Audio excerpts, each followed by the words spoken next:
Hello everyone. I am Mrs. Shobha Nikam, Assistant Professor in Department of E&TC Engineering of AISSMS Institute of Information Technology. In this video, I'll elaborate space qualification for every component of satellite. At geostationary orbit, outer space is a harsh environment.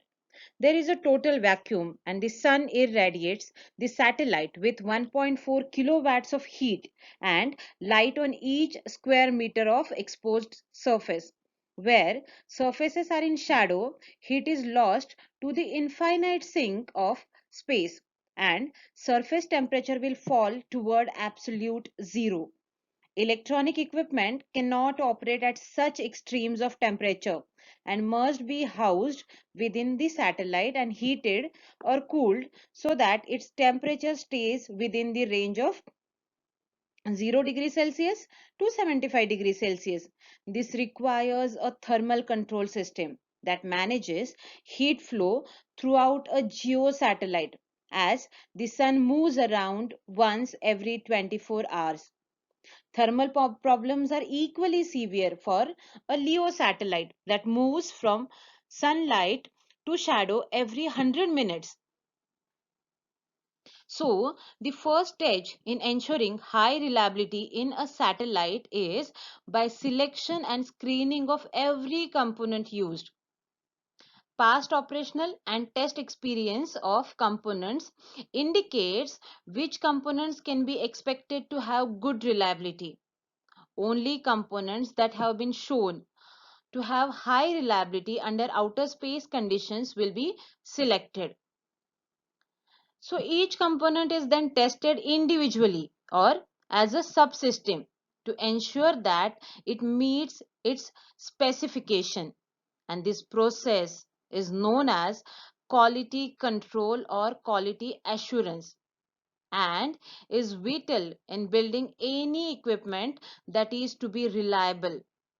Once individual components and subsystems have been space qualified, the complete satellite must be tested as a system to ensure that its many systems are reliable.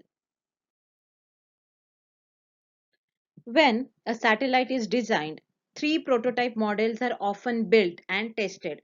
The mechanical model, it contains all the structural and mechanical parts that will be included in the satellite and is tested to ensure that all moving parts operate correctly in a vacuum over a wide temperature range.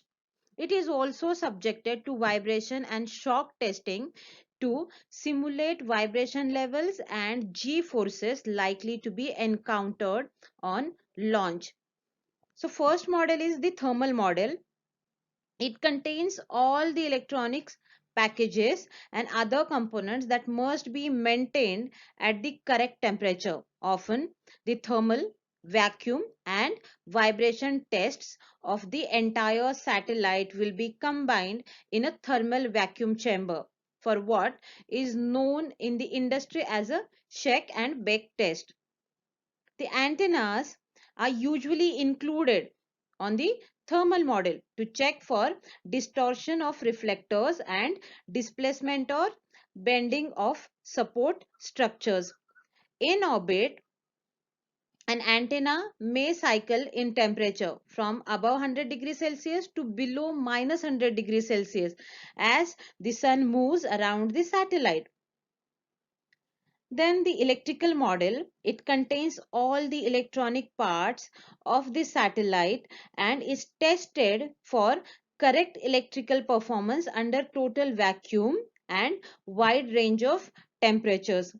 The antennas of the electrical model must provide the correct beam width gain and polarization properties.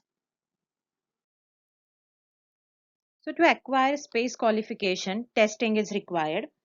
Testing carried out on the prototype models is designed to overstress the system and induce failure in any weak component.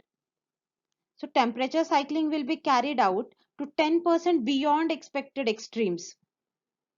structural loads and G forces 50% above those expected in flight may be applied, and electrical equipment will be subjected to excess voltage and current drain to test for good electronic and thermal reliability. So the prototype models used in this test will not usually be flown. A separate flight model or several models will be built and subjected to the same tests as the prototype, but without the extremes of temperature, stress or voltage. So extreme cases are applied. Beyond extreme voltages, current fluctuations are applied to test for reliability. So space qualification is truly an expensive process, and one of the factors that makes large geo satellites expensive. And the success of the testing and space qualification procedures used can be illustrated by lifetime achieved by the satellites, because it is hard to repair components in the space, so their lifetime must be very good.